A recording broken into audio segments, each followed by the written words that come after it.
The Three Diamonds by Matthew Keller.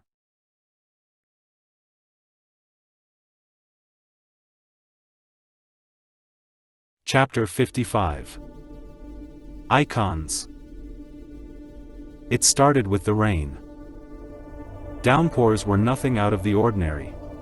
Midwestern weather in midsummer was dynamic and unpredictable.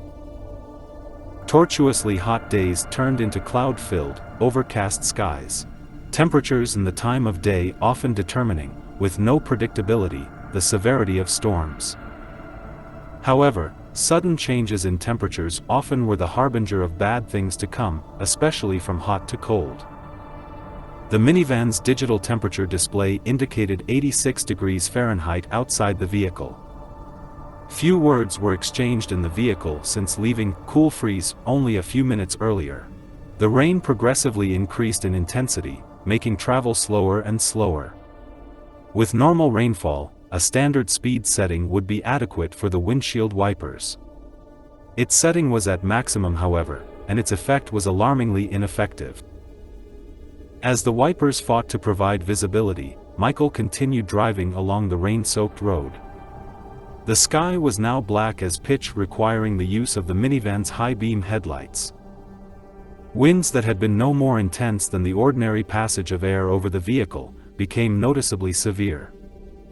The lack of words in the minivan was exemplified by worried looks from all on board, except for Sophie. She was emotionless, still in a fetal position in the last seat.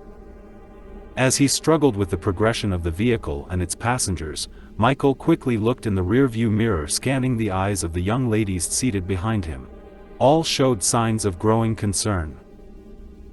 Looking to his right very briefly, he could see his mother's attention was fixed on the view out the windshield in front of her. It seemed that a river was engulfing the vehicle from the sky. The wiper blades swung back and forth rapidly against the torrent of water that they attempted to force from its surface. Something then hit the roof of the minivan. It wasn't large, but it was obviously solid from the sound it made. It made a slight, tank sound. It was followed by another and then another.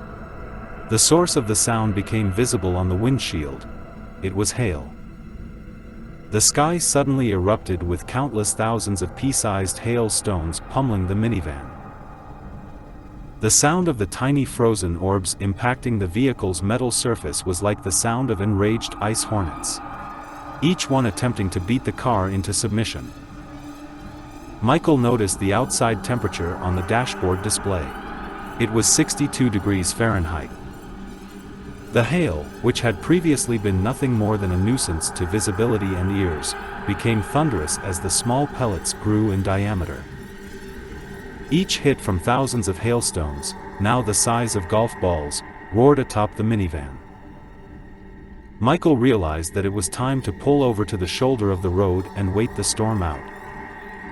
Visibility was non-existent, and he worried if the vehicle's glass might shatter under the assault from the sky. The rain, hail, and wind progressively worsened over the next few minutes. If only there was an overpass we could park under, Michael pondered in frustration. That was the moment that everyone heard it. A low rumbling, at first distant, was approaching the vehicle steadily. Its intensity grew as the hail began to dissipate. While the rain also decreased, the minivan suddenly began moving sideways while an ever-increasing force of wind buffeted the car with terrifying violence. The windshield wipers, still moving at maximum speed, were squeaking against the glass, now hardly wet because of the diminished rain.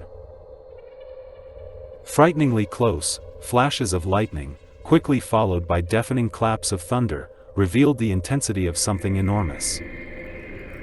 The minivan's windows had fogged over from the warmth of bodies, and heavy breathing exhaled within. As the roaring grew louder and louder, the wind outside became pure insanity. Objects and debris were hurled around the hapless vehicle.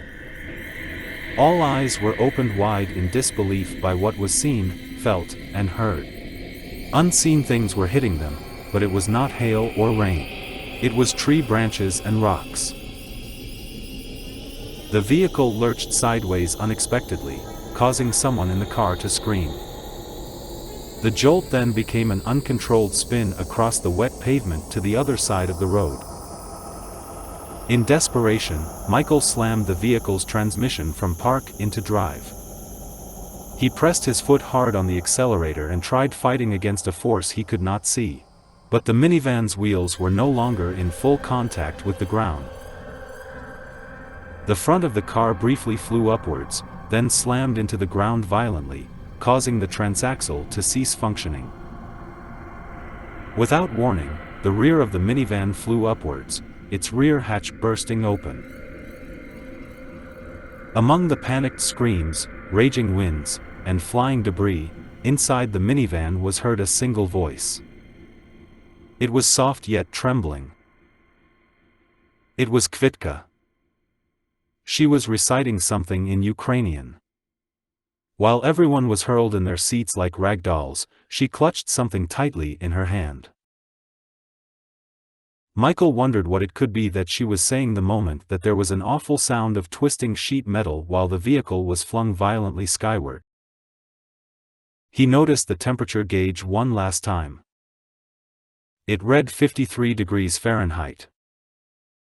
There was then the sound of screams of terror and wind, then silence and utter darkness.